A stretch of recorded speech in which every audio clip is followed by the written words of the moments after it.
warahmatullahi wabarakatuh. Pada suatu kegiatan pembelajaran, tentunya terdapat beberapa permasalahan yang akan ditemui oleh peserta didik. Salah satunya adalah peserta didik tidak mampu memahami materi yang sedang diajarkan oleh tenaga pendidik. Hal ini disebabkan oleh beberapa hal. Salah satunya yaitu kurangnya interaksi antara tenaga pendidik dengan peserta didik selama proses belajar mengajar. Mari kita bahas lebih lanjut mengenai problematika tersebut. Manusia pada dasarnya merupakan makhluk sosial. Sebagai makhluk sosial, manusia tidak dapat terlepas dari individu yang lain. Secara kodrat, manusia akan selalu hidup bersama dan berdampingan. Hidup bersama antar manusia akan berlangsung dalam berbagai bentuk komunikasi dan situasi. Dalam kehidupan seperti inilah terjadi interaksi. Interaksi sendiri akan berlangsung bila ada hubungan timbal balik antara dua orang atau lebih. Di dalam interaksi belajar mengajar, tentunya terjadi proses mempengaruhi, dalam arti guru mempengaruhi siswa, dan interaksi guru dan siswa terjadi bukan hanya dalam penguasaan bahan pembelajaran saja, tetapi juga dalam penerimaan nilai-nilai, pengembangan sikap, serta dalam mengatasi kesulitan yang sedang dihadapi siswa. Berdasarkan observasi, ditemukan fakta bahwa sebagian besar guru pada tingkat sekolah menengah pertama masih kurang memperhatikan kesulitan yang dihadapi tiap siswanya.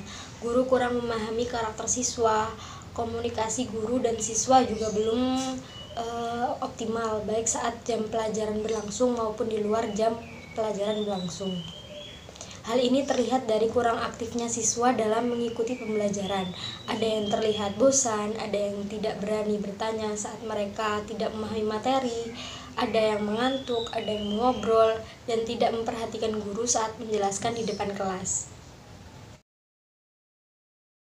Berikut permasalahan yang akan terjadi jika diakibatkan oleh situasi tersebut, yakni sebagian siswa kurang percaya diri untuk berinteraksi dengan guru ketika pembelajaran berlangsung. Sebagian siswa takut untuk memberikan pertanyaan atau memberi tanggapan terhadap materi yang disampaikan oleh guru. Lalu kebanyakan siswa juga menjadi pendengar pasif saja. Sebagian siswa kurang memperhatikan penjelasan dari guru ketika proses belajar mengajar berlangsung. Guru pun belum maksimal dalam mengelola kelas dan menciptakan suasana belajar mengajar yang nyaman dan kondusif. Interaksi sosial. Interaksi sosial adalah hubungan timbal balik antara individu dengan individu maupun kelompok atau kelompok dengan kelompok. Interaksi sosial bisa terjadi di mana saja, termasuk di lingkungan sekitar kita dalam kehidupan sehari-hari.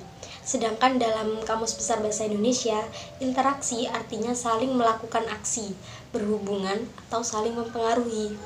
Unsur-unsur dasar interaksi mencakup sesuatu apa yang akan disampaikan seseorang berupa pesan atau informasi yang akan dijadikan sebagai objek, yang dibarengi adanya aksi dan kemudian diikuti adanya reaksi dari lawan bicara.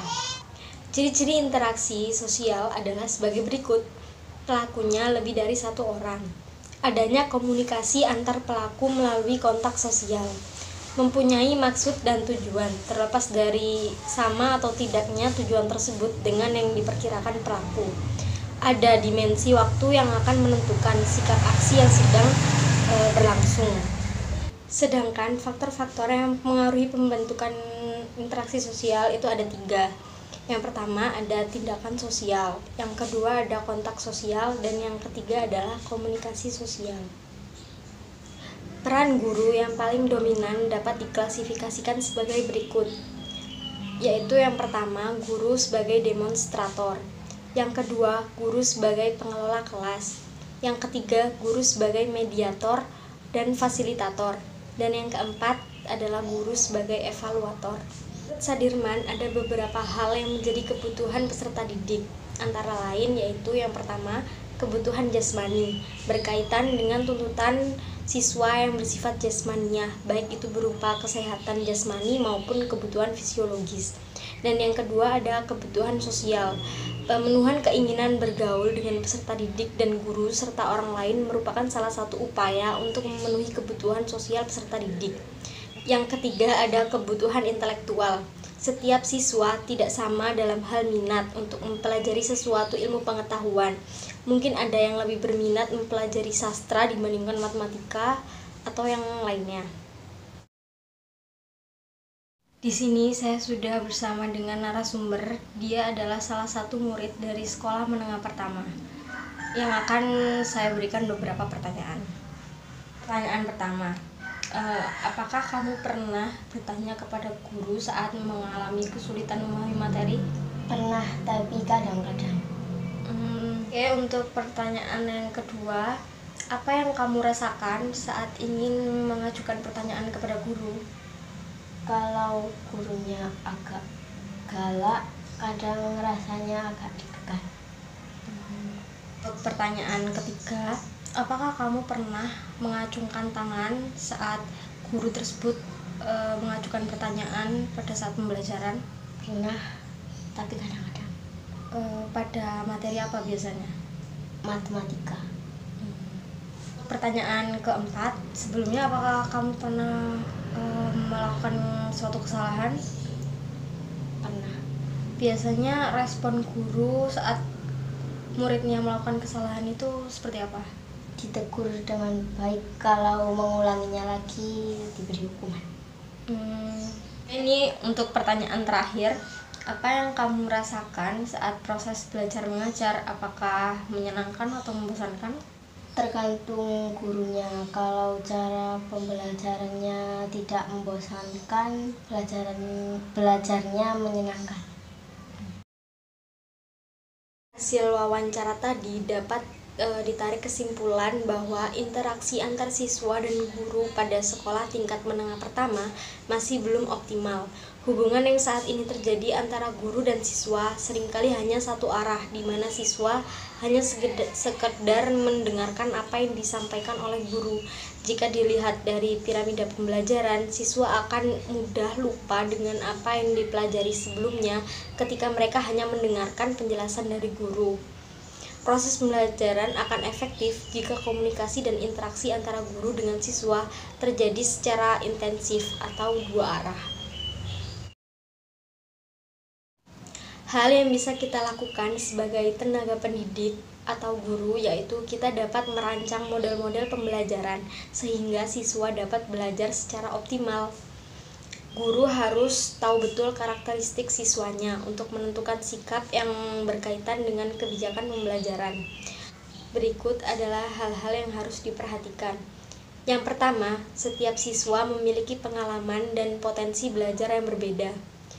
Kemudian, setiap siswa juga memiliki tendensi untuk menentukan kehidupannya sendiri. Siswa lebih memberikan perhatian pada hal-hal yang menarik bagi dia dan menjadi kebutuhannya. Siswa lebih menyenangi hal-hal yang bersifat konkret dan praktis. Siswa juga lebih suka menerima saran-saran daripada diceramahi. Siswa lebih menyukai pemberian penghargaan atau reward daripada hukuman atau punishment. Jika dalam menyelesaikan permasalahan siswa, baik dalam proses pembelajaran maupun individual, siswa dirasakan kurang optimal hasilnya, maka guru bisa menggunakan pendekatan sebagai teman. Peran guru sebagai teman bisa dilakukan di lingkungan sekolah maupun di lingkungan luar sekolah. Dalam peran ini, guru akan mudah menentukan nilai-nilai hidup maupun pranata-pranata sekolah dalam menangani permasalahan siswa. Sekian penjelasan dari saya mengenai permasalahan kurangnya interaksi antar pendidik dan peserta didik selama proses belajar mengajar. Assalamualaikum warahmatullahi wabarakatuh.